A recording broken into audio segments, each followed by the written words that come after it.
Quoi de plus simple, en fait de nombre, que celui qui pour nous est le premier de tous, zéro. Il a bien une histoire, ce zéro qui nous paraît si élémentaire, non? Oui, mais elle est extrêmement longue et compliquée. On ne sait pas tout et je ne vais pas vous raconter tout ce qu'on sait. Mais pourquoi l'histoire du zéro est-elle si compliquée? Après tout, on a toujours utilisé les abacs. Qu'est-ce qui est si difficile dans le fait de noter par un signe le fait qu'une colonne dans un abaque soit vide? Eh bien justement, c'est qu'il n'y a pas que cela. J'ai marqué sur ce transparent 6 fonctions du zéro. Oh, les dates sont très approximatives.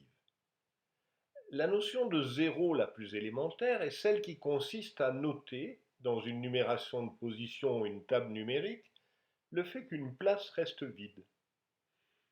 Alors que les Mésopotamiens ont développé une numération de position autour de 3000 avant Jésus-Christ, l'idée de noter par un symbole les places vides n'est arrivée que bien plus tard. Les Grecs l'ont probablement copié des Babyloniens, encore plus tard. Mais ni les uns ni les autres n'ont jamais utilisé le zéro multiplicateur en fin de nombre. Seuls les Mayas et les Indiens l'ont fait. Ce sont aussi eux qui ont osé parler d'ordre avant le premier, le zéroïème en quelque sorte. Une des difficultés consiste à concevoir l'existence du rien.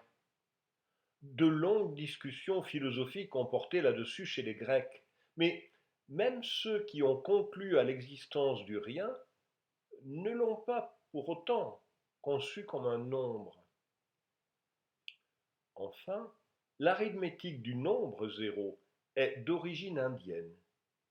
Que le résultat d'une opération mathématique soit nul, comme 3 moins 3 par exemple, est longtemps resté inconcevable. Il ne restait plus une fois zéro conçu comme un nombre à comprendre comment agissaient les opérations usuelles sur ce nombre. Nous allons parcourir ces différentes étapes en commençant par la Mésopotamie. La numération mésopotamienne est en base 60. Un clou vertical est une unité. Un chevron vers à droite une dizaine.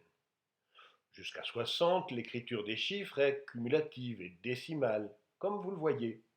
Autant de chevrons que de dizaines, autant de clous que d'unités.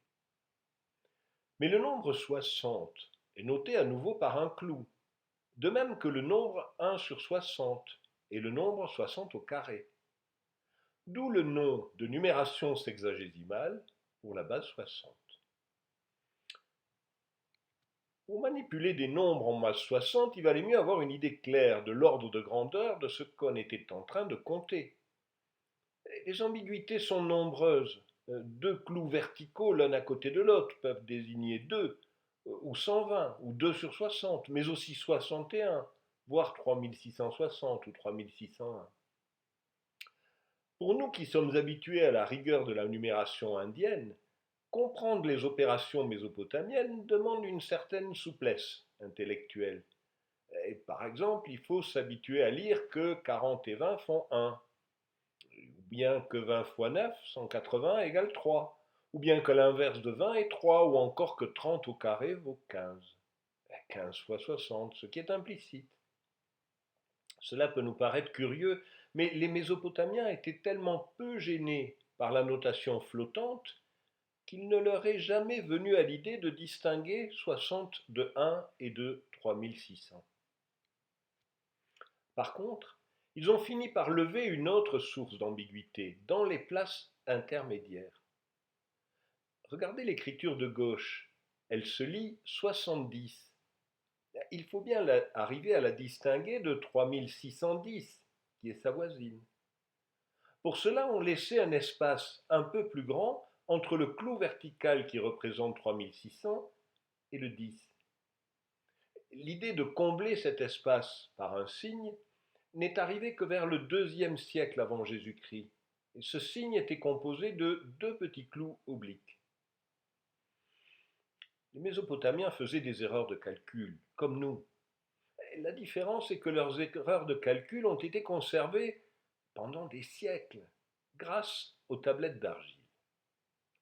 Les spécialistes ont analysé les erreurs que l'on trouve sur les tablettes et ont cherché à savoir lesquelles parmi ces erreurs pouvaient être dues à une confusion sur la puissance de 60, donc la place d'un chiffre. Et la réponse est très peu. Les Mésopotamiens faisaient peu d'erreurs de confusion de place et n'éprouvaient donc pas le besoin d'une notation spéciale pour les places vides. Elle n'apparaît que dans des tablettes qui comportent de très grands nombres, de l'ordre de 60 puissance 5 au moins. Les Grecs n'avaient pas de numération de position. Ils utilisaient des lettres différentes pour 3, pour 30 et pour 300. Ils n'avaient donc aucun besoin du zéro de position. Il apparaît pourtant pour noter des places vides dans les tables astronomiques. L'exemple le plus célèbre est l'Almageste de Ptolémée. Voici la traduction française classique qui date de 1813. Ceci est la table de cordes de Ptolémée par demi-degré. L'édition de 1813 donne la traduction française en regard. Les 4 dernières colonnes contiennent des différences tabulaires. La première de ces 4 colonnes est vide. Dans la partie grecque, les zéros sont notés par la lettre omicron surmontée d'une barre. La barre sert à distinguer le omicron qui note 0 du omicron qui se trouve aussi noté 70 en grec. Et cette notation rappelle aussi l'origine manuscrite. À l'origine, le 0 était noté par une barre terminée par 2 petits ronds surmontant un autre petit rond. C'est ce que vous voyez sur ce manuscrit en bas à droite. Mais attendez, si Ptolémée avait un signe pour une différence nulle, c'est bien qu'il concevait 0 comme un nombre, résultat de l'opération de différence entre deux nombres identiques. Eh bien non, pas forcément. On peut reconnaître que deux nombres sont égaux et noter cela par un signe spécial, sans pour autant calculer la différence entre les deux. Vous trouvez que c'est du pinaillage stérile? Et l'existence du rien et du vide a pourtant été un enjeu majeur de la philosophie grecque. D'un côté, Aristote. Il s'étend longuement sur le sujet, discute les positions des uns et des autres, pour finalement conclure que le vide n'existe pas. La nature a horreur du vide, vous le savez bien. De l'autre côté, Pythagore. On n'en a aucun écrit. Même Aristote n'en parlait que par ouï-dire. Écoutons donc Aristote. Il consacre tout un chapitre de sa physique à l'existence du vide. Les pythagoriciens aussi soutenaient l'existence du vide, et selon eux, c'est par l'action du souffle infini que le vide entre dans le ciel, qui a une sorte de respiration. Dans leur théorie, le vide est ce qui limite les natures, comme si le vide était une sorte de séparation des corps qui se suivent, comme s'il était leur délimitation. À en croire les pythagoriciens, le vide se trouve primitivement dans les nombres, car c'est le vide qui détermine leur nature propre et abstraite. Mouais, un peu embrouillé tout ça. Bon, un peu de respect, c'est Aristote qui parle. Pourquoi le vide ne peut-il pas être un nombre, selon lui? Il n'y a pas de proportion qui puisse servir à comparer le vide avec le corps et à savoir de combien le corps le surpasse. De même que le rien n'a point de proportion possible avec le nombre. En effet, si 4 surpasse 3 de 1, s'il surpasse 2 davantage, il n'y a plus de proportion dans laquelle on puisse dire qu'il surpasse le rien. Attendez, 4 égale 0 plus 4, Aristote n'est pas d'accord? Ben non. On a l'impression qu'il a peur d'avoir à considérer le rapport de 4 divisé par 0. Il revient sur la position des pythagoriciens dans sa métaphysique. Quant aux pythagoriciens, comme ils avaient observé que beaucoup des propriétés des nombres se trouvent dans les corps sensibles, ils ont soutenu que les êtres sont des nombres, mais non pas des nombres séparés, et ils ont avancé que les choses se composent de nombres. Bon, résumons. Pour Pythagore, le vide existe, et tout est nombre. Donc, le vide est nombre. Et quel nombre, je vous prie? On ne le saura jamais.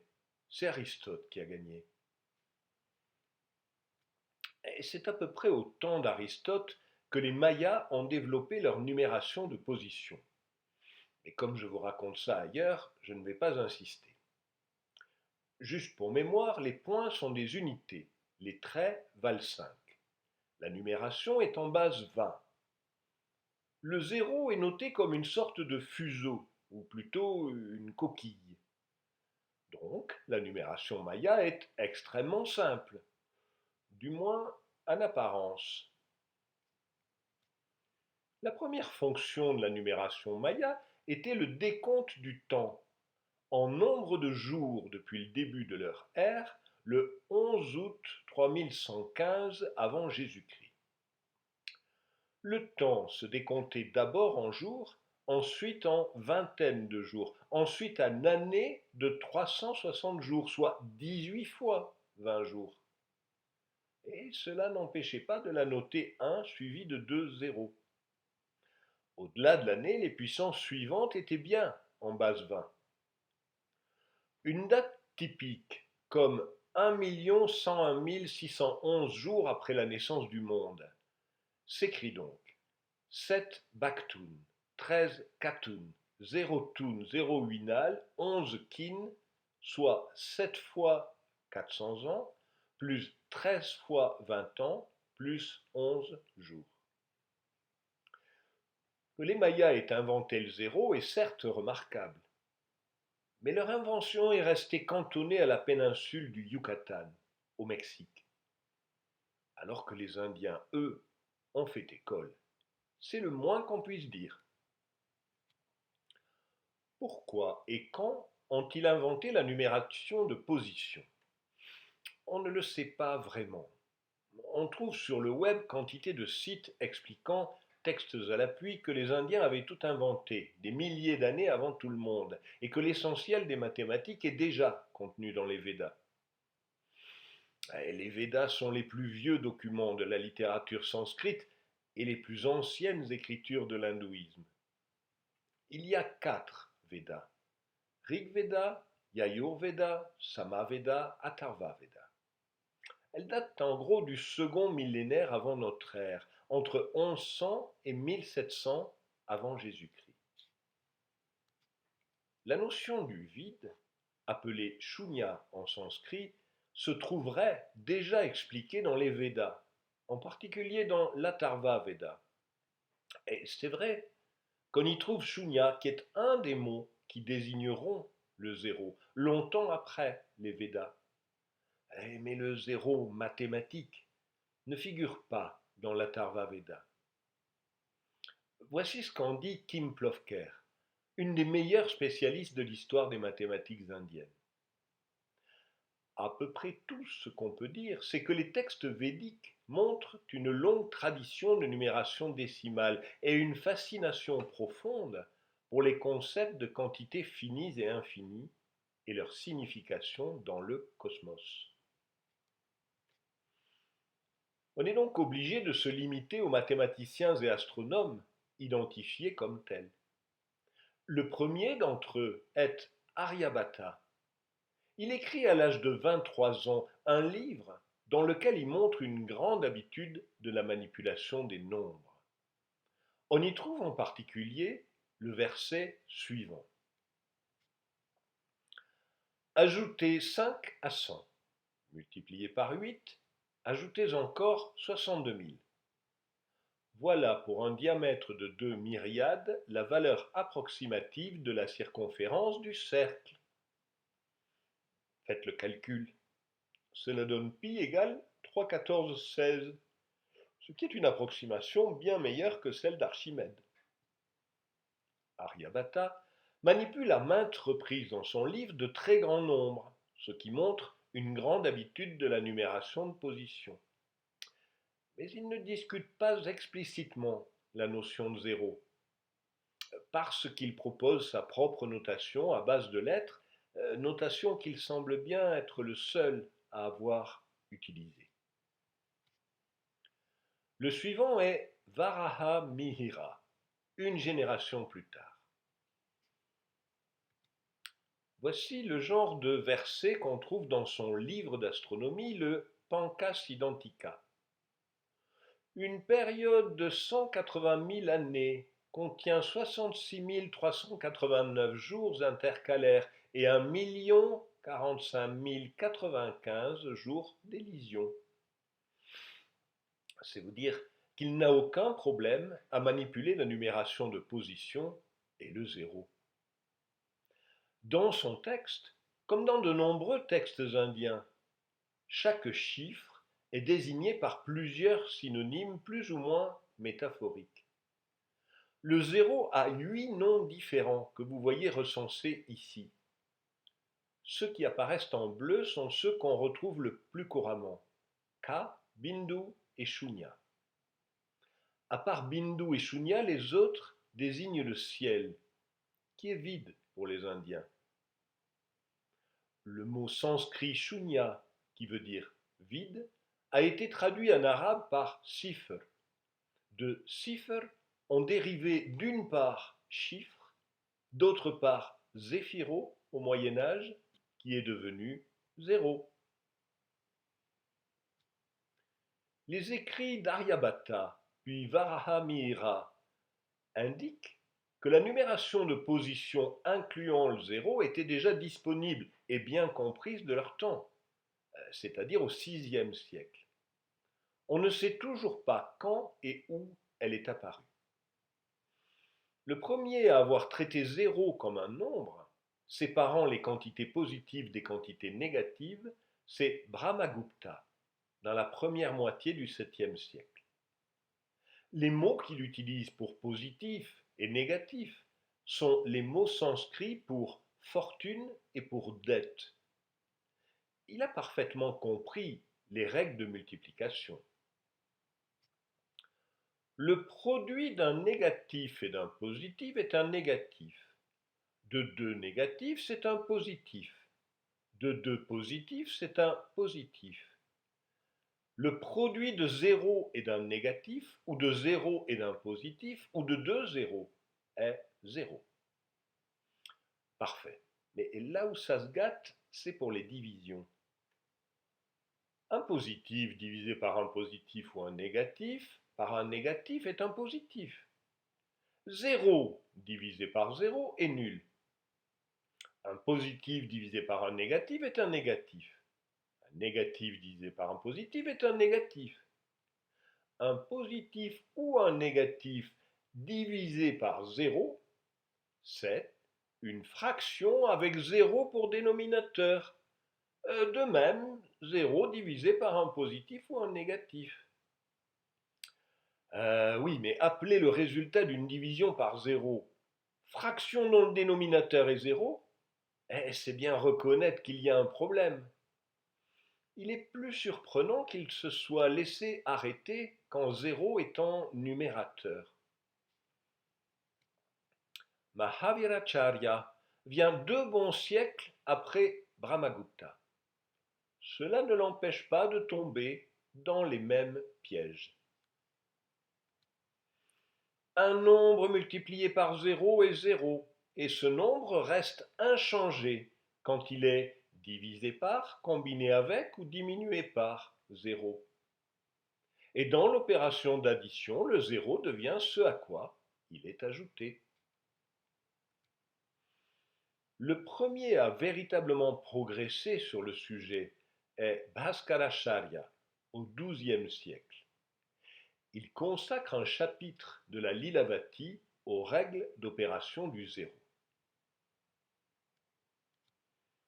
Un nombre divisé par 0 sera, celui qui a pour diviseur 0. Multiplié par 0, c'est 0. Et celui qui a pour multiplicateur 0 doit être présent à l'esprit s'il y a une prescription de reste. 0 ayant été produit en tant que multiplicateur, si à nouveau 0 est diviseur, alors un nombre doit être considéré comme inchangé. De la même manière exactement que diminuer et augmenter de 0. Ah, Bhaskara a compris les scrupules de Brahmagupta et lui aussi parle de celui qui a pour diviseur 0, ce qui ne fait que déplacer le problème. Par contre, il affirme que diviser puis multiplier par 0 laisse un nombre inchangé, comme si 0 sur 0 était égal à 1.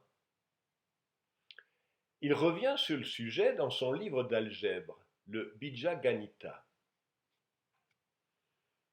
Dans l'addition de 0 ou sa soustraction, la quantité, positive ou négative, reste inchangée.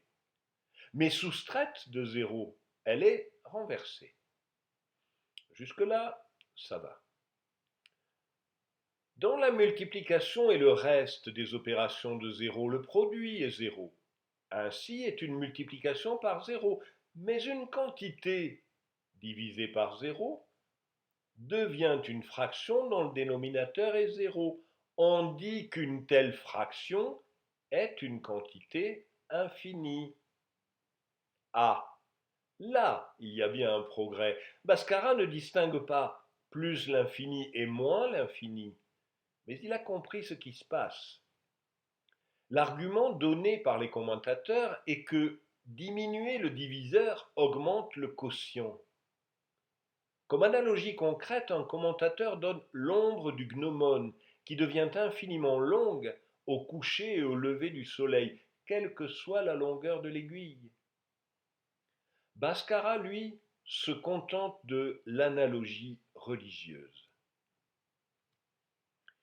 Il ne doit pas y avoir de changement pour lui quand de grands nombres entrent ou sortent d'un nombre qui a pour diviseur 0. De même qu'il n'y a pas de changement pour l'illimité quant au moment de la destruction ou à celui de la création, des multitudes d'êtres entrent ou sortent de Vishnu. Au temps de Bhaskara, cela faisait sans doute 6 bons siècles que la numération de position, incluant le 0, était passée dans les mœurs, probablement sans que les utilisateurs habituels ne se posent de questions métaphysiques sur la division par 0. Mais il en reste très peu de traces archéologiques. La plus ancienne n'est pas indienne, mais cambodgienne. Ce qui est écrit dans l'encadré bleu est une date, 605, qui correspond à l'année 683 de notre ère. Le 0 est représenté par un point. La première inscription indienne semble être celle-ci.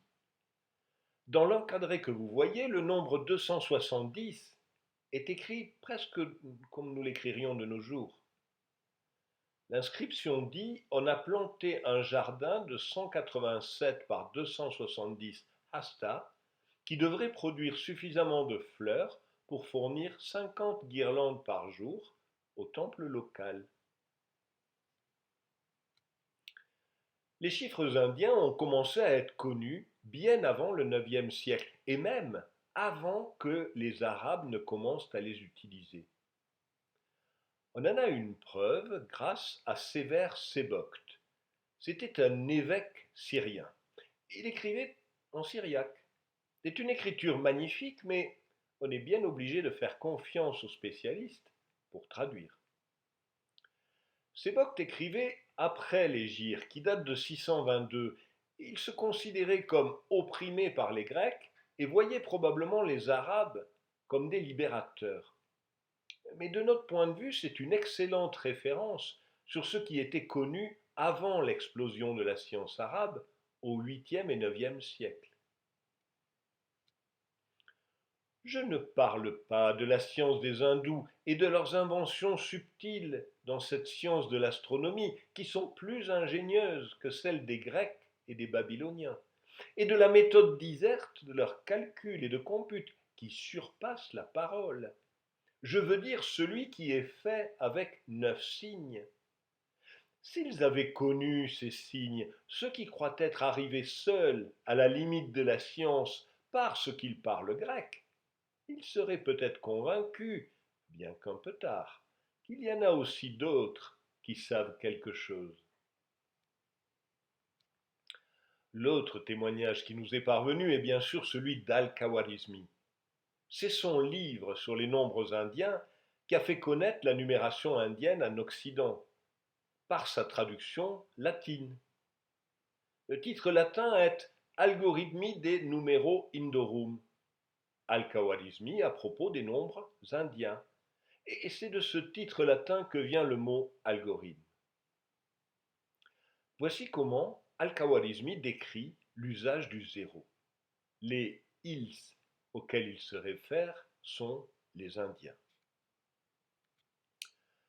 Pour ne pas confondre 10 et 1, ils ont eu besoin de différencier le signe qui signifie 10 et celui qui signifie 1.